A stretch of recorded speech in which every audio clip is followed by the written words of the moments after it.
methods are inadequate, as Baker 23 explains, biodegradable and plant-based materials are more expensive and often a lot worse for the environment. Banning single-use plastics would destroy the progress we've made in 4 key ways. The first is our nuclear umbrella. Single-use plastics are critical to nuclear weapons, as the Arms Control reports nuclear fusion combines hydrogen isotopes using polyester foam. The foam is necessary to create plasma and compress the cylindrical casing. Without single-use plastics, the U.S. could not maintain its nuclear arsenal. COP23 explains America's aged weapons need to be replaced frequently to ensure they work, and LML furthers over time, plastics can easily break down. That's why the U.S. frequently replaces every component of its nuclear defenses. Crucially, testing alternatives is impossible, because Zombie 23 finds the US, China, and Russia have refrained from testing nukes in an unofficial ban. Nobody wants the international condemnation. Nuclear weapons are critical to maintaining peace, as QC16 finds the US nuclear deterrent prevents conflicts in the Korean Peninsula, between China and Taiwan, and in the Middle East and Europe. Even limited nuclear war would kill billions. The second is risky regulations. Global plastic production is heavily dependent on the US, with many of the world's largest plastic companies based here. Unfortunately, Stroud 23 finds banning single-use plastics would also ban our production. Empirically, Charles 20 writes, countries like Kenya and Canada impose bans with strict regulations prohibiting plastic manufacturing. Moreover, the plastic companies are also burdened with additional compliance costs. Crucially, since Ban 21 finds the cost of moving abroad for multinational firms is so low, such regulations would encourage plastic companies to shift their operations to developing countries instead. This would spell disaster for global climate efforts, as the U.S. is one of the few countries with advanced waste management infrastructure and technology, which is why Zoe17 writes, U.S. plants produce less waste. Indeed, implementing stricter environmental policies that push companies to move abroad leads to a 43% increase in emissions. Tragically, Guzman 21 reports, as carbon dioxide emissions skyrocket, climate change will cause 83 million deaths globally. The third is food production. Yates 21 finds single-use plastics are widely integrated across farming, used for pest control, nutrient retention, and farm efficiency. In fact, Oaks 22 reports the agricultural sector uses 6.5 million tons of plastic film mulch annually, which saves water and prevents weeds. Silage, a type of a disposable plastic sheet, is crucial for covering our crops. And plastics are also used to coat fertilizers, pesticides, and seeds. That's why NIDA 23 finds single-use plastics boost our crop yields by as much as 60%. In China, for example, plastics have saved farmers 15,000 square miles of farmland. Unfortunately, because March 23 reports that 90% of agricultural plastic is single-use, Hoffman 23 concludes, banning plastics is simply not possible without jeopardizing our food security. Beagley 21 continues, lower agricultural productivity would cause food prices to skyrocket. Tragically, since the U.S. is the largest exporter of food globally, the Center for American Progress reports every 20% increase in food prices would push 100 million people into poverty. And fourth and finally is packaging. Nirav from last week explained inflation is dropping and the global economy is recovering. Small businesses are driving this progress as Task 23 furthers, a record number have launched nationwide. While major corporations continue with mass layoffs, small businesses are the ones keeping the economy afloat. Problematically, banning plastics would be disastrous. And MacArthur 21 writes, single-use plastics are used for the majority of packaging today due to their low cost and lightweight nature. Packaging is integral to global supply chains, as Belami 21 writes, food packaging enhances product safety and prevents contamination. However, banning plastics would leave us with worse alternatives. As Gray 18 explains, transporting products in heavier containers would require 40% more energy and increase our costs by 5 times. Pollution was also 5 times higher when alternative packaging like glass or aluminum was used. This is historically proven. In Canada, for example, Gallagher 23 reports switching from single-use plastics to alternatives passed on a 30% higher cost to consumers, while in Seattle, bans forced stores to spend 200% more. Implementing a similar policy in the United States would be disastrous, as Goldsberry 21 writes, banning single-use plastics would eliminate 19 million jobs and reduce GDP by $1.1 trillion immediately. But the long-lasting effects would be even more severe, as Panita 23 writes, threats to the plastic industry would lead to reduced spending and investment that can cause an economic collapse. Tragically, Gannett 22 finds even a moderate economic shock would push the economy into a global recession, which have historically pushed 100 million people into poverty. To protect millions of lives, Mission San Jose is so proud to negate. Fairmont is proud to affirm our first argument about the circular economy. Startups exist now that seek to create a circular economy where resources are reused rather than being thrown away, but investment is limited. As Faster Capital in 23 writes that investors may be hesitant to fund these startups due to perceived risks, outdated policies create barriers. Because of plastic lobbies, as Gavin 19 writes that lobbying derail advancements in plastic alternatives of multinational corporations to invest in alternatives. Right now, the plastics industry provides innovation. As Route 19 writes that the plastic industry has pumped millions into pro-plastic marketing bans and presents the best way the industry kept us from confronting environmentally plastics. Luckily, banning plastic disempowers and leads to the innovation of new technologies. Ali in 23 writes that banning plastic companies invest in developing sustainable alternatives with new technologies and materials. Investors themselves agree. As Mayor in 23 writes that it's not cost competitive yet, which keeps companies reluctant to invest. Alternatives legislation had a key role in leveling the playing field and incentivizing businesses to invest. Empirically, when the UK banned plastic, Flower 23 finds that innovation more than tripled. Innovation in the US is key to global spillover. We are the biggest market. As Nolan 22 writes that global innovation spillovers overcome cost barriers and accelerate adoption. McGinnis in 15 writes that the circular economy could generate $4.5 trillion of additional economic output by 2030. Our second argument is about international dumping. Indeed, this specifically targets developing countries and shows no signs of stopping. As Phillips in 21 furthers that waste winds up in poorer countries that it agreed not to accept, and looking at future projections is likely to increase. Specifically, Winters in 21 quantifies that the U.S. sent more than 800 million pounds of plastic waste to Mexico, Malaysia, India, Vietnam, and other countries last year. Affirmative is the only way to stop these colonialist waste. As Winters in 23 confirms that rather than engaging in waste colonialism, it's time to stop making plastic in the first place. Absent a ban on single-use plastics, Wills 19 confirms that one person dies every 30 seconds in a developing country from diseases caused by plastic pollution. Each year, 1 million people are dying. Our third argument is about modeling. Governments are failing to address the climate crisis. As Nader in 23 writes that leaders are failing abysmally on climate change mitigation. Emissions continue to increase. We are still moving in the wrong direction. Countries model behind U.S. leadership is empirically proven. As Lacerda in 22 finds that when the U.S. pulled out of the Paris Agreement, countries question why they should continue to reduce their agreements with their emissions. But when the U.S. put forward a new commitment pledging 50% reductions, trust returned. Major economies such as Canada, China, Japan soon enhance their own targets. That's why our first subpoint is on emissions. Banning single-use plastics would be beneficial. As Crawford in 22 finds that plastics emit greenhouse gases as they decompose. The plastic industry emits greenhouse gases at every stage in production is increasing. The industry will release up to 1.34 billion tons of greenhouse gas emissions annually. Wallace in 18 finds that for each additional half a degree of warming, 150 million more people would die from air pollution alone. Spectre 19 finds that the planet plunges into lethal heat conditions beyond the threshold of human survivability. Ecosystems collapse, destroying agriculture, armed conflicts over resources culminating in nuclear war and civilization. Our second subpoint is about the ocean. Substrate waste. UNEP in 18 finds that 89% of plastic in the ocean is single-use plastic items. Plastic in the ocean causes the death of over 100,000 marine animals every single year. The ocean is key to survival and mitigating climate change. The EU in 21 finds that the ocean produces at least 50% of the planet's oxygen, is home to most of the Earth's biodiversity. Oceans regulate climate by absorbing 90% of global warming. Marine pollution is one of the main drivers of depletion of marine biodiversity. Billions rely on healthy oceans and biodiversity. The UN in 16 finds that the value of ocean-based economic sectors is $6 trillion a year. 3 billion people rely on oceans for their livelihood. 350 million jobs are linked to oceans. Our subpoint 3 is on critters. Banning single-use plastics would have multiple benefits. As Crawford in 22 finds that plastic emit greenhouse gases as decompose. Evidence shows that the tiniest bits damage plankton. First is saving phytoplankton, or key to food chains, harm to them through collapse of aquatic life. As Padar in 21 finds that the base of the entire aquatic food chain is phytoplankton. Any threat to the species will ultimately lead to a complete collapse of aquatic life. Phytoplankton sequester a large amount of atmospheric carbon. This mitigates the greenhouse gas effect. The bright line is rapidly approaching apathy, solvency, human extinction. As BP in 22 finds that plankton populations have plummeted by 90%. Humanity will not survive the extinction if we were carbon neutral. Will not stop because we have not fixed the primary root cause, such as plastic. If we take the toxic breaks off from marine life, then it could bounce back very quickly. Failure to act will affect everyone over the next 25 years. Plankton is the life support system for the planet, and humanity cannot survive without it. Talking about your argument on oceans, right? So you said the oceans are key to regulating 50% of the planet's oxygen, right? Yeah. So how does that occur? Yeah, so the way that happens is through like biodiversity and carbon sequestration. Like which biodiversity? Like certain like animals, like we can use the example of phytoplankton in our third subpoint, but there are other animals that do it as well. So just to clarify, your second argument on oceans is also reliant on phytoplankton, no, right? No, it's not. So you just told me that phytoplankton is the way that the ocean is a regulator of the Earth's thermal energy. Yeah, so those are two facets, or that's one facet of the argument. But specifically, our evidence indicates that we need marine biodiversity. Marine biodiversity is uniquely killed by pollution. Yeah, and I'm saying that. All right, sure, go ahead. Let's talk about your argument on regulations right now. Regulations, right? Yeah. When regulations increase in the U.S., how come we don't see that happening right now with things like the Clean Air Act and the Clean Water Act being passed? Yeah, so we have seen companies like oil companies, for example, or other private companies offshoring, but we haven't seen plastic companies. So if it's already lucrative to offshore, why does your argument matter? Why is it Yeah. unique? So plastic companies specifically, as I was saying, are not offshoring, and that's because of the low cost of producing plastic in the United States specifically. Because the US doesn't have any regulations targeting plastic companies specifically, they're able to continue producing plastic, but as soon as you go to the developing world, where there are also like virtually no regulations, then they would just move there instead, right? And specifically, we say that it's more harmful because the US at least has the advanced waste detection systems and management infrastructure that you guys also talk about. That, right? But the impact that you read on that argument is more general on offshoring. So why does it matter if plastic companies are specifically targeted? Insofar, you're conceding the fact that other companies doing other offshoring is already happening right now. Your impact is very general. Why does plastic matter?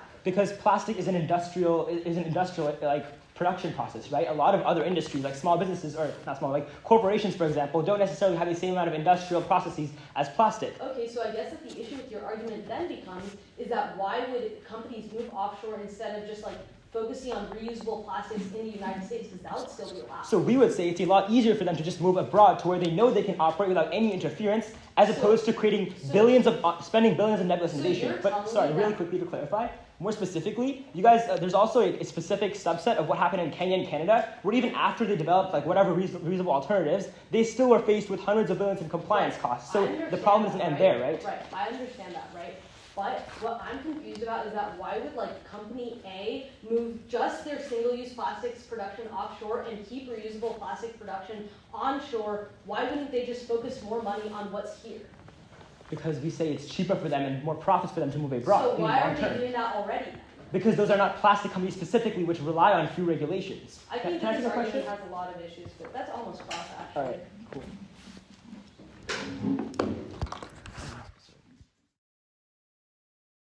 While combating things like plastic pollution may be a good idea, banning all plastics is not the solution. That is because A, OMM explains that 20 states across the US have already passed sweeping legislation to increase recyclability, and at the federal level, Biden has enacted the US Plastics Act, which by 2025 will make 100% of plastics produced domestically recyclable. That means their issue is inherently short-term. We're already dealing with all the harms associated with plastics. But B, TIP 22 explains that 88% of companies in the private sector are also investing upwards of $5 billion into increased sustainability and innovation for plastics specifically. But second, IER 24 explains that they don't actually contextualize the alternative. What happens when you phase out single-use plastics is plastics still exist, which is why in New Jersey and California, for example, sure, the amount of plastic bags went down, but the overall plastic went up. You just rolled out reusable plastic bags. We would argue it's a whole lot worse. It increased greenhouse gas emissions by 500%, and plastic consumption went up by 3 times, which makes all their arguments a whole lot worse. Specifically, let's talk about the circular economy. Number one, Akello 23 explains that oil and gas companies are already taking action right now. They're expanding into green technology and circular solutions because they see it as massive growth potential. They always have an incentive to take control of the market. But second, we would argue that even if you get rid of single-use plastics, single-use culture still exists. So you just replace it with other alternatives like paper, glass, etc., which would increase emissions by 5 times. We would argue that this has nothing to do with a circular economy. That's something that things like recyclability, but if you switch to other single-use products, that is inherently bad.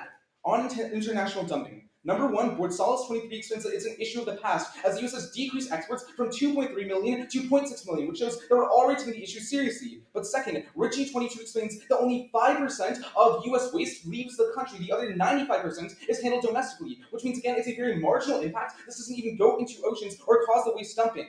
Third, Warren 19 explains that major countries are already blocking the imports of waste domestically, which means that China and other countries like this will never be impacted. But fourth and finally, Zasky 21 explains that for the countries that haven't banned it, increasing recycling and taking on waste actually benefits them and increases their GDP because they see massive growth from recycling centers. On modeling, number one, SAO21 explains that the US is already behind the wheel. We haven't signed on to things like the Basel Convention, which is why people see the US as fickle. Every single administration, Trump or Biden, changes climate policies, which is why we can never be a leader in that space. But second, Medosky 15 explains that the EU, China, etc. have already been much higher in their climate goals in comparison to the US. That is exactly why other countries are looking to those nations right now. The EU, for example, has significantly greater green tech innovation than the United States ever will. But third, the IRA and other sweeping legislation enacted in the US should already be enough for other countries to model. Because at that point, if we're taking climate change seriously, just not single-use plastic specifically, this should trigger. Fourth, Ryers 18 explains that the reason domestically countries enact climate policies is not because of the US. They're not deciding to pass something because they see the US is doing it. They do it because of domestic pressure. That is fundamentally how policymaking works. It means that this entire argument is just not unique. But let's talk about emissions specifically. Number one, the OECD explains that only 2.3% of emissions are sourced from plastics, which means they have a very marginal impact at best. You're never going to be solving for oil demand and things like fracking because there's always incentives for things like automobiles, so their argument, again, just doesn't matter. But second, China and other nations are increasing manufacturing by upwards of 15%, according to Breyer's 21, which shows that even if we decrease our plastic consumption, it'll never be enough to offset global climate emissions. Again, their impact triggers. Again, we would say this isn't a scalar impact insofar as they themselves say there's going to be things like economic collapse and mass food insecurity. So if there's any increase in that, that would probably lead to extinction or any impacts that they talk about. It just isn't scalar. On ocean specifically though, number one, Smith 19 finds that 44% of ocean waste isn't even plastics. It comes from things like fishing nets, which will never be replaced. That decreases populations, which means biodiversity still goes down. But second, the FDA 21 explains that microplastics and BPA in the plastics are already being banned and regulated right now, which means, again, you don't need to phase out single-use plastics, you can just phase out the harmful chemicals. But finally, phytoplankton populations have literally been the same. PBS 22 explains that they've just gone down in some areas but increased in other areas. Again, this argument just isn't specific. On the top show, already we're solving now recent policy posted that the national second for plastic hard 65%, the post state there is a 25%, on worst day research connected charge for plastic to support traditional environmental policies that merge with the world of anti-plastic norm, increase consciousness with raise awareness. That means you want to implement large scale norms, the governmental policies, people change their consciousness, which means they recycle their bags more. They spam empirics, don't read warrants on anything. That means one, they read a warrant, why people would use the plastic, but then we read the warrant, but consciousness change means people use these bags more than once. Unreasonable is the worst. Financial costs are reasonable, decentralized ways to reasonableize the culture shift having close land when people are forced to use as a habit. Second, reusables aren't like paper. Reusables like paper aren't like wasted more once they sell back. Onto our case, I'll consider the non-unique on like circular economy that the companies are investing right now. That probably also keeps out of offshore. If there's no incentive to offshore, they can just make sustainable investments at home and keep their profits up. Which means probably they're not going to offshore. Go specifically onto modeling. All the evidence to me is really bad. They did specifically that other countries don't follow us in the climate course. The start of evidence is really specifically telling you that major countries, China, Canada came back onto the track to meet our emissions when we pledged 50%. We say that when you do reaffirmative actions, other countries are like to do reaffirmative actions. All the evidence that they need is about non-affirming actions. We say that when you take a positive step forward, other countries take a positive step forward. They see other countries like the EU should have already solved our arguments. The US is like one of the largest global hegemons. It's imperative that other countries follow us. Then it's like, why does domestic acts like IRA solve? IRA means like you can't implement domestic acts like IRA, which is like investment, but you can mimic a policy just banning single-use plastics worldwide, which is why it specifically happened. Then they don't give a warrant why people follow the domestic policies over international policies. He said that the bigger countries such as China want to compete with us in the United States, why they probably want to go ahead. Why they would probably want to model. They don't give a competing warrant, they just stand empirics there. Go specifically on to dumping. On dumping, all the way is basically non-unique. We say that even if dumping is decreasing, one is about illegal dumping, which means their evidence can't account for it. But second, all the evidence is that we're decreasing exports and we're still having exports with the scalar argument. So our dumping still happens. You're still going to see stuff happening. Go specifically on to emissions. I can see that emissions is non-unique. You can't measure it. It's also scalar impacts. You don't get extinction. On bioplankton, they majorly messed up because the evidence says that the other countries probably solved that way. But we model, that means the other countries solved that model, which means microplastics already decreased. Their evidence says that the population are decreasing. The next line, they're increasing. The next line says they're decreasing. At that point, for our evidence, because the population 90% now down is try to die. Also, they have go back on top. They've been determined recycling stuff on experts, but they don't prove that these facilities exist in the first place to recycle. That keeps out of the term. Go specifically onto stuff like fishing stuff and other things, fishing and other stuff is what we call the plastics. Do the evidence comparison arguments is really clearly tell you that plastics are 89% of the ocean fishing, which means you should probably prefer ours because ours is the metal mass of the plastics. This is just a blog about telling you how many fishing types are in the ocean. That point got to their case. On nukes, the only warning in cases that foam is needed for detonation, meaning all foam materials can stop. And this is from 4 days ago. Alternative polystyrene foam, building single space foams, they are affected across multiple drops. Impacts on mishandling the foam packaging provides performance similar to polymer-based foams. Also, their evidence concedes that the positive feedback loop means that the foam is used more than once. It's not single use. On offshoring, V21. First, the cost of complying with their non-regular regulations is only small fraction of the completing cost, the personal cost, but the relocation cost is high. The firm has little incentive to relocate expansion with less stringent regulations. Second, environmental regulations can motivate polluting firms to innovate. If the gains for innovation is large enough, firms have little incentive to relocate. Second, the non-unique that they read that we're already innovating, which means that countries won't offshore. Go specifically onto farming. Dealing with advances because rich creatures companies don't face economic damage, but they have their own raise prices. 2019. Companies should be aware of advances so they can anticipate changes in the countries that ban plastic sales for months to sell existing plastic products to be designed the products. On farming, countries farming use plastic use farming is harmful. 20 finds that plastic concentrations are chemical runoff overeating filtering impact in soil health. Every acre of land with farmed plastic much created upwards of 120 pounds of waste buried under soil nearby watersheds secures the effect in soil quantity. Also, resistance plastic mulch, reusable mulch covers probably solve back to the impact of this. No impact on how much food prices actually increases. You don't have plastics. Go on to small businesses. One, speculative negative effects of the events are doing wrong, wrong at all. The negative effect of plastic on small business is significantly smaller than what's predicted. Term small business declining. 0.3. Over the past few years, reduced creation has declined almost 50%. Actually, cut those terms. Goes with the recession chart. Recessions are inevitable, they're good for investing, saving, curbing inflation. Goes for 3. Recessions are inevitable, and this is for the economic cycle goes down, eventually comes back up. A recession results in economic imbalance and by higher rates, which transfer to higher deposits and savings accounts.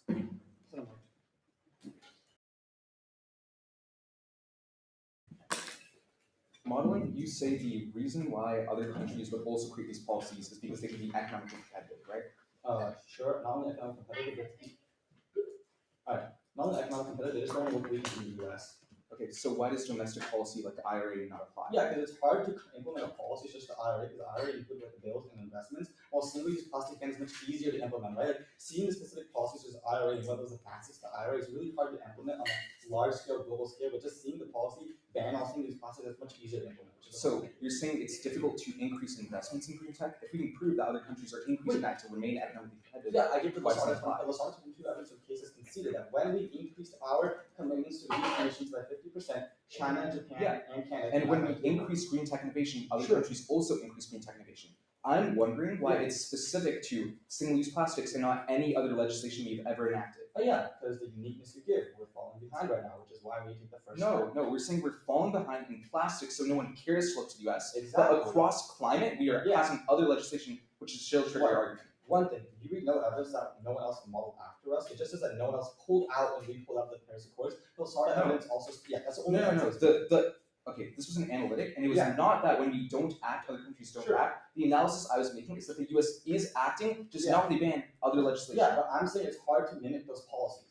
But we just agreed that green tech innovation is increasing in other countries. Yeah, to but model how do you US measure green tech innovation? Like, it's hard to measure. There's a lot of evidence that quantifies how many billions of And dollars. there's a lot of evidence that wasn't ready to rebuttal. So can I get a question now? No, the analytic. Wait, we said is that 1 minute forward. Go ahead. Question. You can find this response in the case, right? Yeah. Let's talk specifically about offshoring. If you read a non-unique that says investments happening right now about 20%, doesn't that mean that why would companies shift if investments happening right now? Investments happening in green tech. Yeah, but these oil companies are doing the investment. So if the oil companies are getting profits in the US, why would they want to? Because the majority of their profits doesn't come from green tech, right? They're diversifying and going to green tech, but if on day one they cannot produce plastics, which are the vast majority of their profits, they gotta go abroad. Otherwise they don't function. Sure. Okay. I guess let's talk about the grace period, right? Sure. Why does this matter for farming? Right, because it means there's time to sell off these products so there isn't an immediate shock to food prices. But it's not about selling off the products. It's just the fact that yields go down. Yeah, the yields wouldn't go down right away because it happens slowly over time. Your impact on it is binary. It says a 20% increase in food prices, so it was like X amount of people. No, okay. So sure. Yeah, go ahead. If it's a binary argument and not scalar, I mean, if the shock isn't big enough to hit 20, food prices don't increase. No, but the shock and the reason that prices go up, even if it's gradual, it's because yields go down, right? So if you can prove the 20% price increase that eventually happens, that still triggers. No, but your evidence is in the context of a spike of 20% increase. It's not over like 30 years. Like we argue that that's basically else.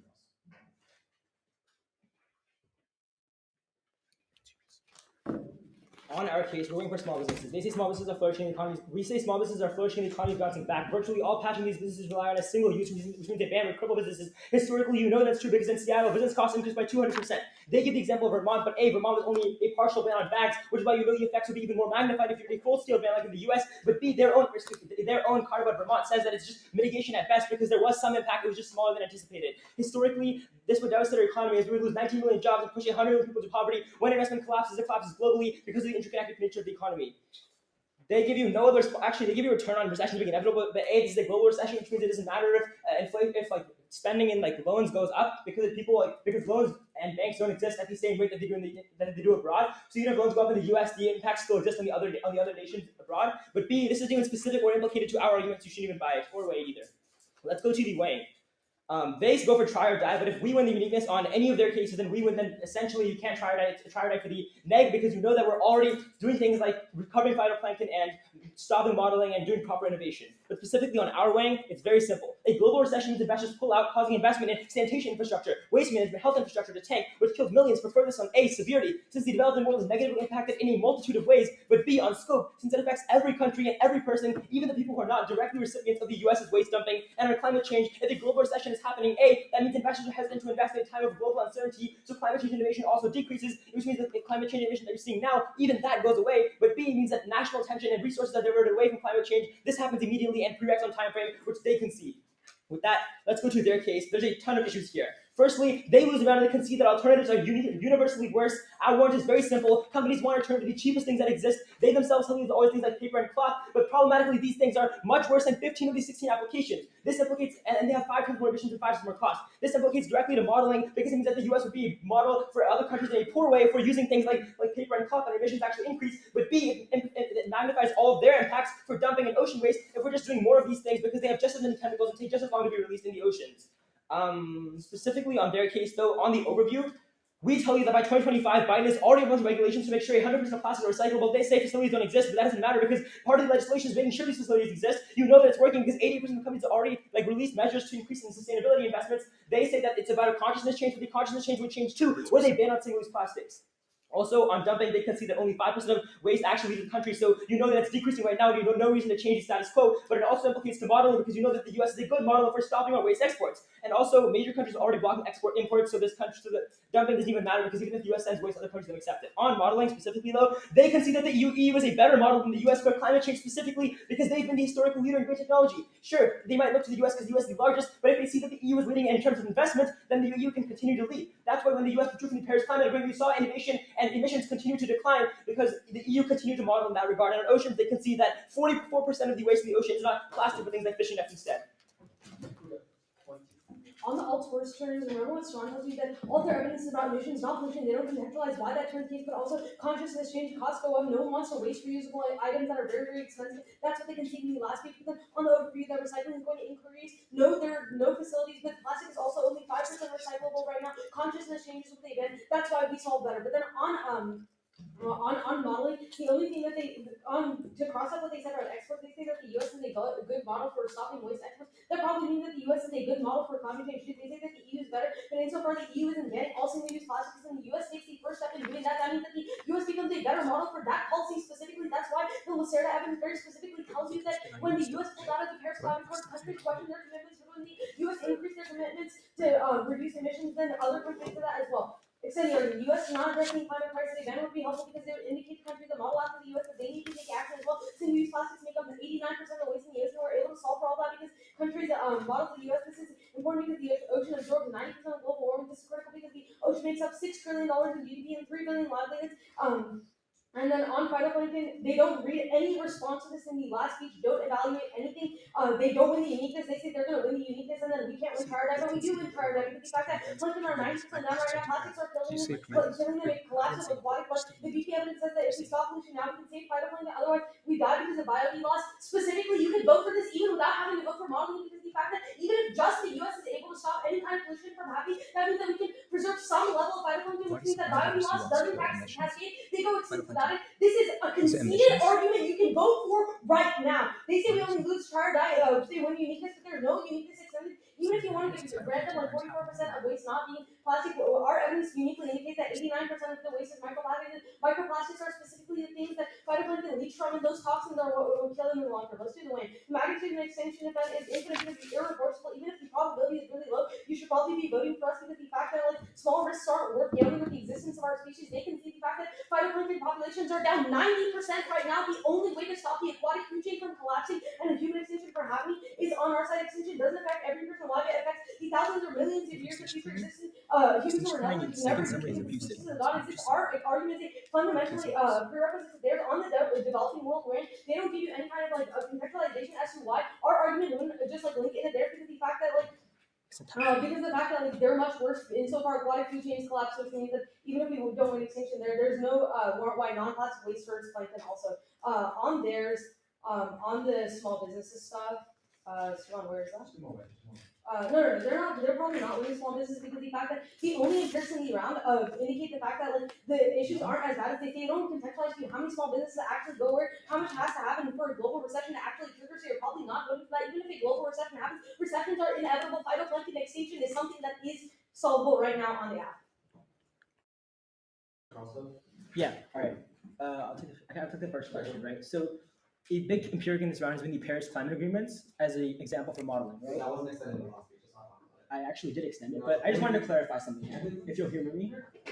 Alright, cool. So you guys say that countries look to the US for modeling and not the EU, right? But what happened when the US withdrew from the Paris Climate Agreement? Did any other country withdraw from it? No, right? But here's the thing. No, We would tell you that countries to question their commitment to the Accords. The second part of that empiric that they don't respond to is the fact that when the US upticked their emissions goals by 55%, countries like Canada, China, Japan all came back to the table and increased their commitments. That's why the US is a model. Just responding to the first part of the empiric doesn't do all of the work. Don't do the work. Yeah, but if the US was a model, then what we wouldn't see was, for example, when the US withdrew from the agreement, EU emissions fell by 24% just over 2 years. Okay, this right? wasn't in the last speech. It was. It was in the last the speech. analysis that UV. Sure, Only go line ahead. that was in the last speech was they don't tell you why the EU isn't a better model. That's the only thing that was extended. He said the EU is a better model because your warrant is economic competitiveness. If the EU is more economically competitive because they're investing more, they model after the EU, not the US, who's not a leader. What wasn't in summary? You just flipped one line That's out. No, fine. Can we get a question? Yeah, go ahead. go for it. Let's talk about recessions, right? How many small businesses have to collapse for a recession to happen? Very few, because Ireland. Yeah. So five small businesses. Well, I was suddenly explaining. Five is not what we I was meant. explaining why. But it's because A, investment and spending would collapse if small businesses collapse into the life of the economy. But specifically for how many need to collapse, I'd say very few, because A, this wasn't contested before, but B, we're coming off the Ukraine invasion and the COVID-19 pandemic supply chain shocks, which we're still recovering from, and inflation is slowly recovering. So any sort of moderate economic shock could push us into poverty, which is, I think, the Net 22 evidence from case. All right. Do you have a question, Rash? Or actually, what was the weighing? It was just extinction first. And try that. And try that. Extinction first. I'll take the question. Okay, let's talk about models, right? You conceded the trial diet, and you conceded that we're getting extended uniqueness, right? It's not a Even if we, what do you say? That even if we win, that trial weapons don't go down to the US, we still win the trial diet. not a try or die. UV extends recyclability and sustainability. Yeah. Alright, so that's just a matter of who's strong and stake there. Okay, cool. Yeah, that's the uniqueness. So the weighing doesn't apply. You have to win the argument. Yeah, That's we not are weighing. minorities, so I'd say we are. That just means Yeah, that's just there's no matters weighing, of right? choice, Okay, You take the question. You have one? No. Shorten it by 20 seconds to start speeches. Sure. Throughout the round, they have one response on packaging. They say in Vermont, not much happened. No, number one, their evidence says that in Vermont, you still saw increases in prices, and it still hurt small businesses. It just said it was marginal and it wasn't as significant as it could be. But we would say that was because in Vermont, there was only some single-use plastics that were phased out. If you do it nationwide and you do it on all single-use plastics, that has a much greater impact. But number two, they can see our examples of Canada and Seattle, where you saw 200% price increases or 30% price increases, which fundamentally mean on day one, investment goes out of small businesses, prices go up, and they can no longer sustain themselves, which means that jobs go out, and you go into a recession with 100 million people plunged into poverty. That is very crucial because they concede all the weighing on this argument. Sure, we'll concede that climate change is an important argument, but they've conceded the link into their weighing. Sure, they concede they have the scope weighing, but insofar as we're linking into the scope, we're winning ground. They concede that number one, if there's a recession, you can't invest in climate change. It means that now investors pull out during a time of economic uncertainty. But B, countries cannot focus on things like climate change when they're focused on the economy. This A outweighs on time frame because it happens on day one, whereas all their impacts on microplastics will take decades to materialize. But B on scope because recessions impact all parts of the economy, not just things like climate change. All policies impacted. But then they concede in the last crossfire that the try or die weighing is literally fake insofar as we have uniqueness. Just don't evaluate this. Let's talk about their case. They concede that number one, recyclability is increasing right now. By 2025, Biden's enacting a plan to increase it to 100%, which fundamentally means all their impacts are already being solved for. You don't see plastic waste leaving if it's recycled and all of it stays in the US. They just say that no, it's about this idea of like changing consciousness. Yes, we're changing the consciousness right now to increase recyclability. That is our argument. Insofar as policies can pass, you know it's working, and we tell you specifically 88% of companies are investing, which is proof of that. Then, on plastics specifically, we would say that number one, you can always look to other models like the EU. Their only warrant is economic competitiveness. But insofar as A, we prove that the EU is the most economically intensified in climate change, they are probably the best model. But B, we also tell you, insofar as climate change emissions have been going down even after the US withdrew from agreements, that probably proves that has nothing to do with the US. The US just isn't a good model. We're already acting, we're already increasing recyclability. They have no offense, you're voting con. He didn't extend case in final focus. It's game over there. He didn't extend the link, nor the impact. He just said recessions cause people to go into poverty. The link wasn't extended on small business, nor was it unique. The case was basically not extended. That point's tilted away. All the Lincolns are on climate change, but our argument isn't a climate change argument. It's a pollution argument. I don't care if we not solve for climate change. Insofar we're not polluting plastic waste, it doesn't matter. Because if plastics are banned, it can't get into the ocean in the first place. That's why the Lincolns don't matter. That's basically conceded our case. They can see that management rank comes first, and insofar they're not winning the Lincoln, the only try or die is basically by reducing microplastics into the ocean. Go into recycling. They've conceded advice which is a national recycling rate for plastics is a hard-seeking 5%. It's really low right now. They give you no warrants why it's going to scale up. It's the uniqueness they read is that the investment's already increasing right now, but if it's still really low, there's no warrant why it's going to scale up and solve that for all their impact. Second, they concede that consciousness changes because when the price increases, you're less likely to discard it. That's their own case. We've conceded that price increases, you're less likely to discard it. They're not willing to overview. Let's go to extend case. One, we don't need to win first we don't need to win modeling anyway, because if we solve back for the 90% number, because it's higher because we've conceded that it's right now is we're just trying to bounce back. If we can solve for US only, that means the Catholic populations don't plummet to zero, which we can solve back. Extend case first. The US is not just narcotic crisis, a ban will be helpful because it would indicate to countries that are model for US, they need to action as well. Same as plastics with 8 in the Western Ocean, we're able to solve for all the countries model for the US is important because the ocean was 90% of the warming. Some plankton extinction doesn't happen, plankton are down 90% right now, plastics are killing them, collapse of aquatic life, the BPF says we stop losing right now, we can save our plankton, otherwise we don't. Insofar, even 1% of the plankton population survives because the U.S. toxic waste, we don't see extinction happen because they've conceded the extinction scenario that any plankton loss causes biology loss, which means any risk of offense on extinction is literally on average tire die. They say they unique this overwhelms they don't implicate to you how the uniqueness overwhelms the tire die way. At that point, there's a couple things you know. One, all listings are on climate change, not waste pollution. Second, you know that they concede the magnitude comes first because extinction is irreversible, which means the best and only possible link to extinction is act, tire die, pull the trigger. Recessions are inevitable. Good round. Good round, guys.